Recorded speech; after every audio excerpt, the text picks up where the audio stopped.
ចាសសូមស្វាគមន៍ក្នុងកម្មវិធី Channel របស់ខ្មែរ X ចាស Channel របស់ខ្មែរ X មានការបង្រៀនជាភាសាផ្សេងៗប៉ុន្តែចំពោះវីដេអូដំបូងនេះគឺខ្ញុំនឹងលើកយកភាសាកូរ៉េក្នុងការបង្រៀនប៉ុន្តែយើងបង្រៀនជាលក្ខណៈវីដេអូខ្លីៗងាយស្រួលយល់ហើយក៏ងាយស្រួលចំពោះអ្នកដែលមិនទាន់ចេះសោះគាត់អាចចាប់ផ្ដើមពីដំបូងនេះទៅចាក្នុងការនិយាយរួមគ្រប់ភាសាទាំងអស់គឺអ្វីដែលយើងរៀនជាមុនគេគឺព្យញ្ជនៈហើយនឹងស្រៈចាចំពោះព្យញ្ជនៈភាសាកូរ៉េគឺវាមិនជាមានច្រើនប្រហែលទេហើយវាស្រួលសរសេរចាប៉ុន្តែដំបូងនេះគឺខ្ញុំលើកយក6ព្យញ្ជនៈក្នុងការបង្ហាញដល់បងប្អូន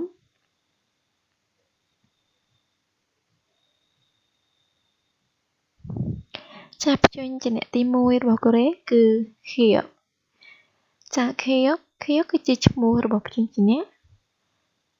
រាងវាហាក់ដូចជាស្រៈអាប៉ុន្តែវាមានជ្រុងស្មើគ្នាគឺយើងសរសេរពីឆ្វេងមកស្ដាំពីលើមកក្រោមចាចំពោះ Hyuk យើងកុំគិតថាវាមានឈ្មោះពិបាកហៅឈ្មោះវាមិនជាបញ្ហាទេប៉ុន្តែអ្វីដែលសំខាន់គឺយើងត្រូវដឹងថាព្យញ្ជនៈ Hyuk មួយនេះវាមានសំឡេងអ្វីខ្លះចាចំពោះព្យញ្ជនៈ Hyuk គឺវាមានសំឡេងក ខ គ ខ និងកចាសូមចូលដល់ព្យញ្ជនៈទី2 Nin ចាប់ព្យញ្ជនៈ Nin វាស្រដៀងនឹង Hyuk ដែរប៉ុន្តែវាផ្ងាឡើងលើវិញចំពោះព្យញ្ជនៈ Nin គឺវាមានសំឡេងស្មើនឹងអក្សរ N ហើយនិង N ចាព្យញ្ជនៈទី3គឺ Tigit ចំពោះ Tigit វារៀ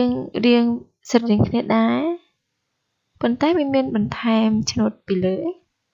ជាចំពោះ Tigit សំឡេងវាគឺស្មើនឹងអក្សរត ថ ហើយនិងដចាប់ព្យញ្ជនៈទី4គឺ Real ព្យញ្ជនៈ Real ស្មើវាមានរាងដូចជាលេខ2អញ្ចឹង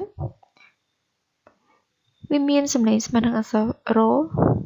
ឡ ឬក៏ឡចាប់ព្យញ្ជនៈទី5គឺ Mim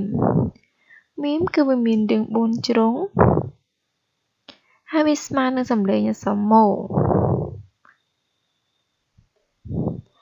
ចានៅថ្ងៃនេះចំពោះវីដេអូទី1នេះគឺខ្ញុំលើកយកតែ5តួគឺ5ព្យញ្ជនៈដំបូងរបស់ភាសាកូរ៉េមកបង្ហាញអញ្ចឹង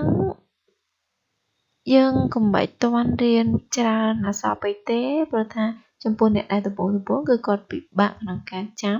អញ្ចឹងអ្នកដែលទទួលបានវីដេអូមេរៀនទី1នេះគឺខ្ញុំចង់ឲ្យអ្នកទាំងអស់គ្នាស្គាល់នៅ5ព្យញ្ជនៈនេះសិនហើយនឹងដឹងថាវាស្មើសំឡេងអីខ្លះគឺយើងរៀនជាបណ្ដាងាយស្រួលចាំងាយស្រួលយល់ចាសូមអរគុណហើយនឹងសូមរងចាំមើលវីដេអូជាបន្តដែលខ្ញុំនឹងបង្រៀនព្យញ្ជនៈភាសាកូរ៉េជាបន្តទៅមុខទៀតអញ្ចឹងសូមជួយតាមដានបើសិនជាចង់ដឹងពីមេរៀនបន្ត